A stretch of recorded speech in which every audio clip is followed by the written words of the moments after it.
Hi everyone, myself Satya, Department of Mathematics, SNS College of Technology, Coimbatore.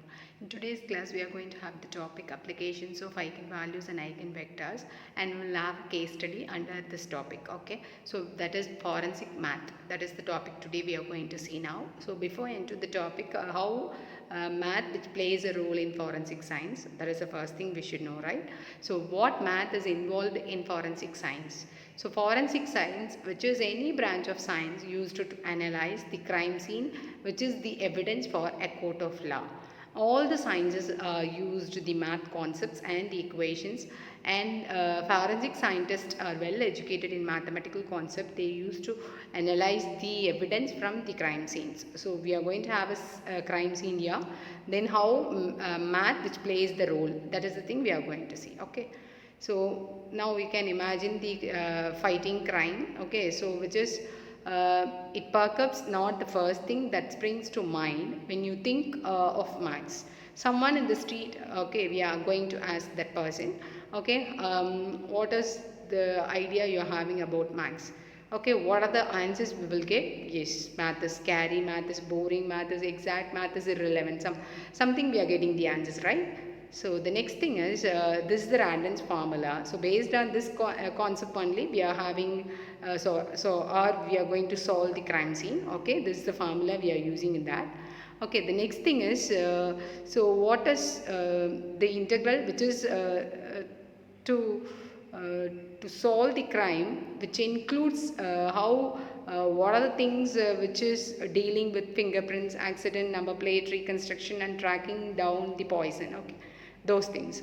And the next thing is what are the challenges police are facing. Okay, we will see one by one. The first thing is police are faced with many challenges when tackling a crime scene. Okay, they must find out what happened at the scene of the crime or the accident. Okay, and then they need to interpret the confusing data, which also needs to be stored and mined for information. And in the interest of justice, the evidence, both physical and electronic, must be kept secure. Okay, that is main thing.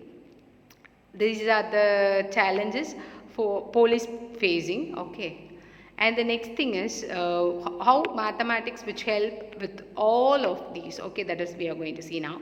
So data can be stored and interpreted using the wavelets, probability and statistics. So using probability concept, okay, we are going to solve the crime scene. Okay, it can be securely transmitted using the prime numbers and cryptography. Already we know cryptography is if you want to share any secret message, that is if you want to encode or decode any data, we can use cryptography concept, right? So using that concept we are making the messages secretly. But first of all, police must get the information underlying the data. Okay, the next thing is yes, often the evidence is a result of a physical process that should be understood.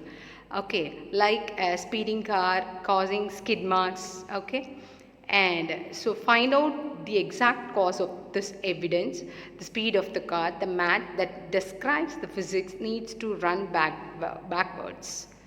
And the next thing is this is called solving an inverse problem. So inversely we are doing the process, right? Now what is it? Yes, yes. So it is nothing but blurred fingerprint. Okay, so as all the police may find, okay, they will find the fingerprint, okay, from the accident place, right? And running the blurring process backwards, math can clear up the fingerprint. Okay, under this concept, maths will play a major role. Okay, and the next thing is mechanics fights the crime. Okay, what are the things we need to analyze? Yes, we need to investigate a car accident, and was the car over speeding? Yes. And the next thing is we need to find the skid marks, cars. Okay, like this. Okay, and the next thing is yes, absolutely, yes. So how investigation going to start? Okay. So the evidence available is the collision damage on the vehicles which is involved, witness reports and the tire skid marks. Okay. And the second thing is just like on television, examining these skid marks can help to reconstruct the accident. So the marks are caused by the speed of the car as well as other factors such as braking force, friction with the road and impacts with other vehicles. So blurring process which helps us, yes, but never fear mathematics to do the rescue again. So blurring process which helps us and remove some of the blur to get a clear picture of the plate. The model which involves the blurring function that is applied to the original image to give the blurred image. So can we have maths out of life? Yes, we cannot say, right? Yes. So thank you.